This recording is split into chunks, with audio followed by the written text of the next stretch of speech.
Hi, Craig Howard here again. I hope these are helpful to you, and I hope if you like these, there are several of you that watch these regularly, and you are always sharing them with the people on your Facebook list, and it's been amazing how far the response has spread, and I really appreciate that. Some of you that forward it all the time. Tammy, you're one that's always, and there's others. I'm trying to pull up other names right now, and they won't come. I'm sorry, but there's many of you that share these every day, and I appreciate it. If you watch it on YouTube, just hit the like or hit the subscribe, and so we know that it can grow and maybe share and be shared by other people.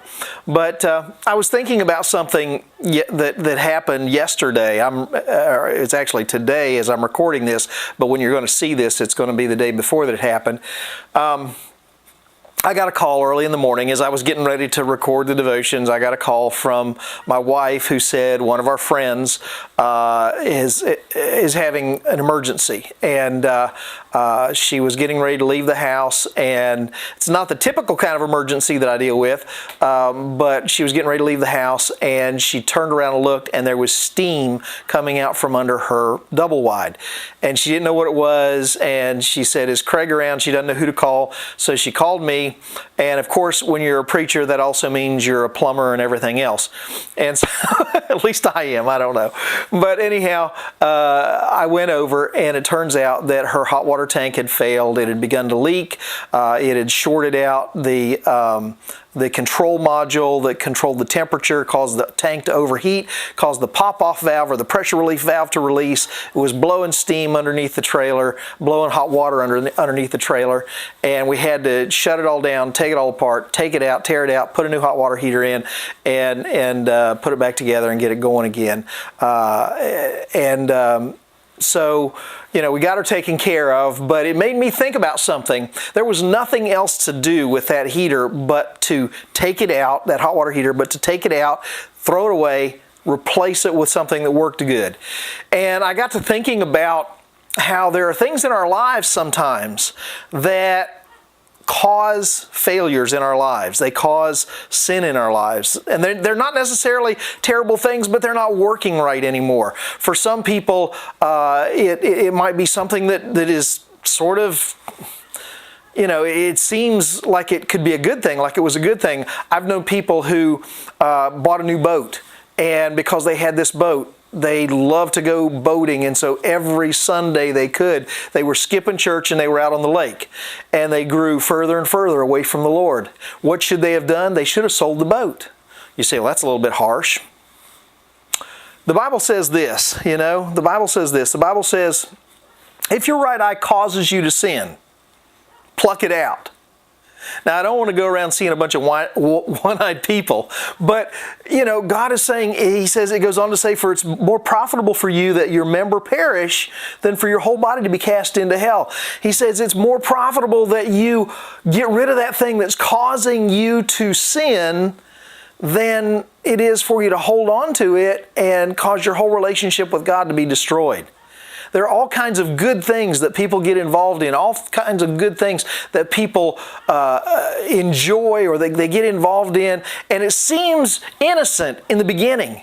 But little by little by little, it takes them farther and farther and farther away from serving God, away from a relationship with God, and pretty soon, they find themselves not caring about church, not caring about God, not caring about devotions, not caring about their relationship with God, not caring about anything, because they've got so wrapped up in this thing that looked like it was just going to be something they got for fun, but it led them down a path of sin.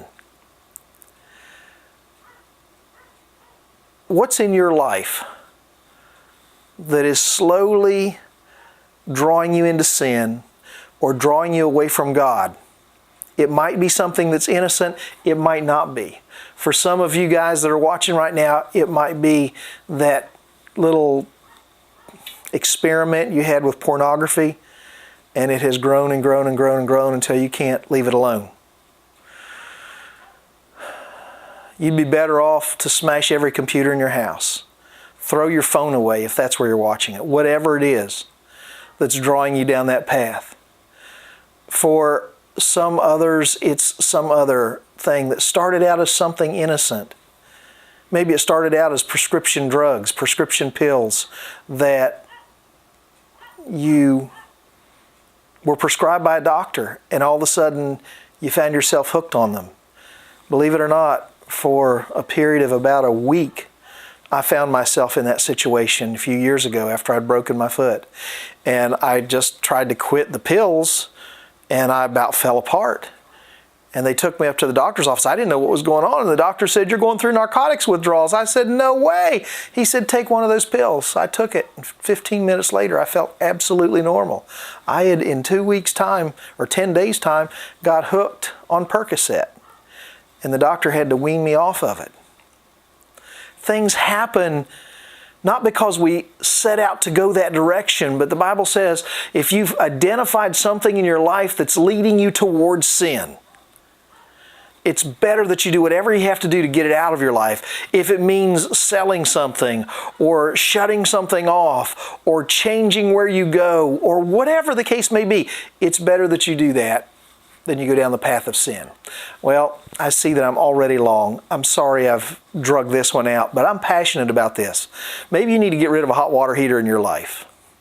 You think about that today as you go through your day. I hope you just have a wonderful day filled with all sorts of blessings. Think about what I've said. God bless you.